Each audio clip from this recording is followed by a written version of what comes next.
Hello everybody, it's Labor Day weekend. I hope everybody's having a good time. I wanted to do a Halloween video for you on how to make the ghost that you can get from Walmart with the pom-pom trimmer on the outside. It's kind of a hard pillow to find. I went several weeks ago when the Halloween stuff first started getting placed on the shelves, and I found one. Now, last year for my Halloween home tour, if you watch that, you hear me talk about it. I wanted that pillow. I went back to get it, and they were sold out. At first, I thought, okay, it's a white pillow. My dog's black. I'm going to end up with dog hair stuck on this pillow, and it wasn't really something I was interested in. And then once I got my decor all out and started, I thought it would look good on my sofa, but then I couldn't get one. So all year since last year, I thought it would be a good idea to make one and do a video on how to make it. So I'll show you the pillow I'm talking about. Here is the Walmart pillow I'm talking about.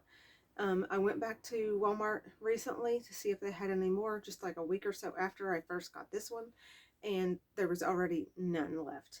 I've gone to like 2 or 3 Walmarts since then, and there aren't any. So apparently people really like these. So I'm going to show you how to make this pillow. You can trace out this basic shape, but what I did, since I have one, if you have one and you want to make another one, lay this out on some newspaper or some paper big enough to trace this on. You know, it's not huge, so like, you know, a little bit bigger than my head, and it's not super thick, but so you lay this out on a piece of newspaper, and you trace around it, trace around the outside of the pom-pom, because you need enough room for your seam allowance.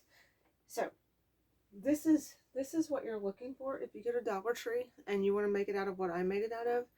I bought the super soft microfiber cloth from Dollar Tree, and it's a really soft, nice kind of fabric, and I bought 2 of these. And I bought a big old thing of this pom-pom trim, and I got it from Amazon, because everywhere else I went to get some, I only needed like 2 or 3 yards. Everywhere else I went to get it, didn't have any. So I got 20 yards from Amazon. I'll use it for lots of projects. So next thing you do, after you have your pattern traced out, you're going to take 2 of the microfiber cloths and lay them back to back.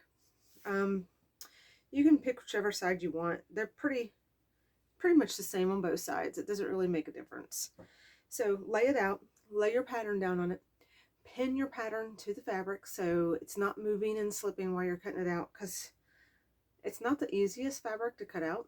It doesn't make a mess or anything. You're not getting like the lint balls or anything all over the place. It's just every once in a while you come by a kind of hard spot in the fabric. I don't know what that is, but it does happen, trust me.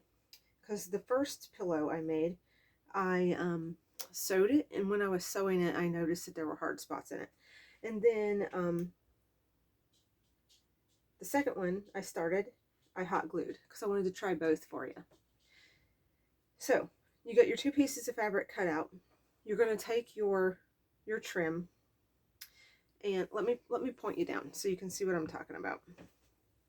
This one's already started, but I'd like to have you see what I mean. Hold on one second. Let's get you pointed down. This is a new tripod, so make sure that we don't dump you. See? There. Stable. Okay. So you're going to take your pom-pom trim, and when you put it on your fabric, you're going to face the pom-pom balls inward. So when you sew your fabric together, or you glue your fabric together, whichever you choose that you want to do, you want your pom-pom balls to be facing inward. So after you glue or sew all the way around the outside, except for 3 or 4 inches at the end, you want to be able to turn it right side out, and then all of your poms will be facing outward like this, because this one I've already turned right side out. So the next thing you're going to do is take a piece of felt, and you're going to layer it and kind of get an idea of the shape of the eyeballs that you want. We kind of want to keep them similar to what they are here. And you're just going to cut out some ovals. It's pretty easy to cut out felt. And easy to correct your mistakes too if you mess up. So that's a little big. Let's trim it down just a little bit more.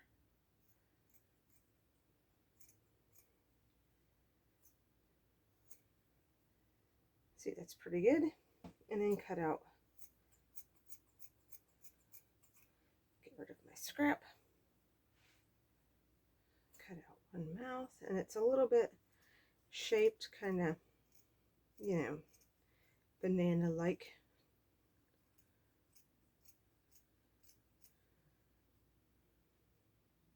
This one's a little smaller, but that's okay.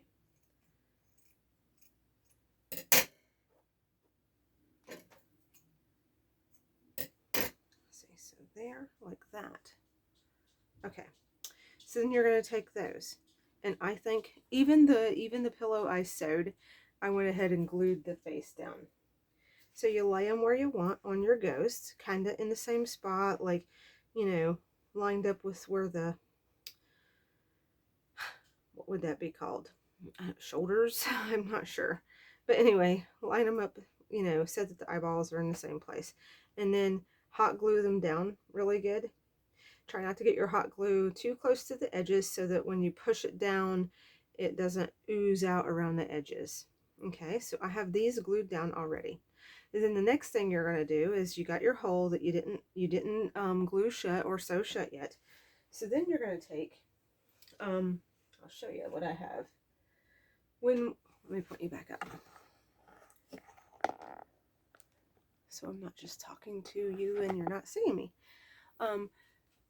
What I do is when we need new pillows in the house, I put the old pillows in the washing machine and I wash them a couple times and run them through my dryer, and then I take them out of the pillowcase that they're made in. If they don't have nosebleed or anything like that on it, you know, I do have kids.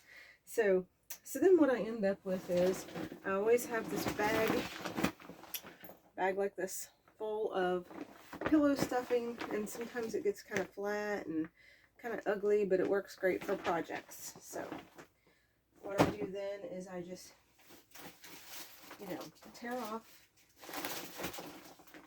I'm not going to make you watch me stuff this whole thing, but I tear off big chunks and tear it up like this. That way you don't end up with odd lumps.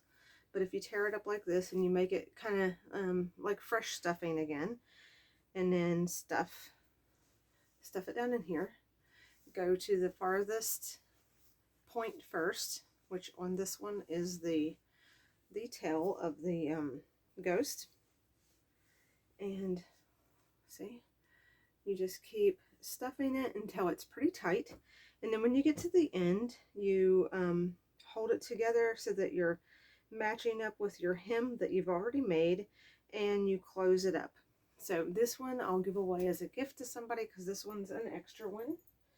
So I'll show you what I got here. This is the one I bought from Walmart, and this is the one that I made. He's got something stuck to his eye. This is the one I made, and this is the one from Walmart. I think he came out pretty good. See? You see that? Same shape. The only thing I did is made him mirror image, so when I put him on the couch, they're not exactly the same. They're facing opposite directions, but they look kind of like they're waving or wanting to give each other a high five. Hey. But anyway, it's an easy project. Anybody can do it because you can either sew it or hot glue it. Nobody's going to be using these in my house to put their head on or, you know, anything anyway. It's just for decoration. So I think they'll be okay, and I'll try to keep my dogs away from them. But it only cost me 99 cents to make anyway because I already had felt, I already had stuffing, I already have hot glue. So not a real big deal. I think it came out great for something that I only paid, you know, $2 for, we'll say, because I did buy 2 microfiber cloths to make it. So if I can make it, you can make it. And I wanted to show you another project. If you've been watching my videos, maybe you have, maybe you haven't, you can go back and watch other ones if you want. But I did have back there on the shelf, I had this wooden thing. I'll show you. This, and what I did is I painted the other side black, painted the edging black, so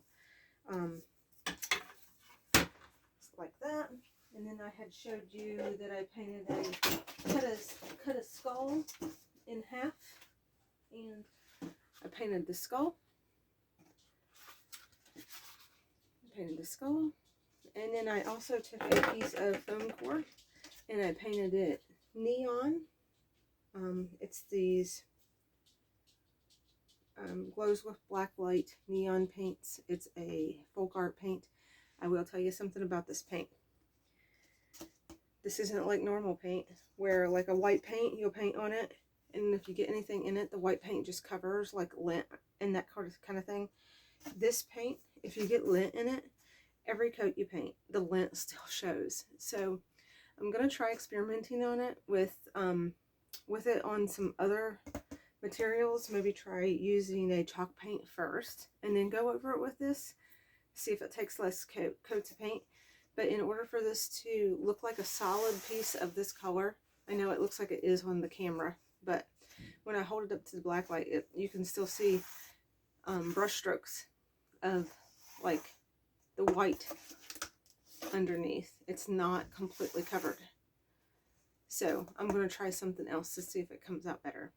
But so far, this is good. I'll probably put another couple coats of paint on it. Like I said, so far this is like, I don't know, 5 or 6 coats of paint.